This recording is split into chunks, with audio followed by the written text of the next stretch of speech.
काल परिवर्तन। बच्चों, आपने 9वीं कक्षा तक काल परिवर्तन के बारे में पढ़ा ही है। कक्षा 10वीं में भी आप काल परिवर्तन का अभ्यास कर रहे हैं।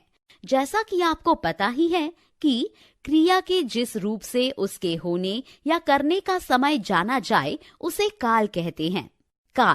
काल के मुख्य भेद 3 प्रकार के हैं। पहला मुख्य भेद है वर्तमान काल। क्रिया के जिस रूप से यह पता चले कि कार्य अभी हो रहा है उसे वर्तमान काल कहते हैं। जैसे बालक पढ़ता है। वर्तमान काल के 3 भेद। पहला है सामान्य वर्तमान काल। राम किताब पढ़ता है, नरेश गीत लिखता है।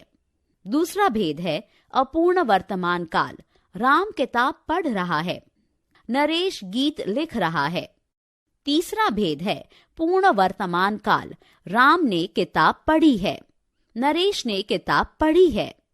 अब हम काल के दूसरे मुख्य भेद भूतकाल के बारे में जानेंगे। भूतकाल क्रिया के जिस रूप से यह पता चले कि कार्य पहले ही हो गया है उसे भूतकाल कहते हैं। जैसे बालक ने पढ़ा था। भूतकाल के 3 भेद। पहला है सामान्य भूतकाल। राम ने किताब पढ़ी, नरेश ने गीत लिखा। दूसरा भेद है अपूर्ण भूतकाल। राम किताब पढ़ रहा था, नरेश गीत लिख रहा था। तीसरा भेद है पूर्ण भूतकाल। राम ने किताब पढ़ी थी, नरेश ने किताब पढ़ी थी।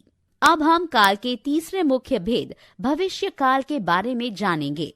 भविष्य काल क्रिया के जिस रूप से यह पता चले कि कार्य आने वाले समय में होने वाला है उसे भविष्य काल कहते हैं। जैसे बालक पढ़ेगा।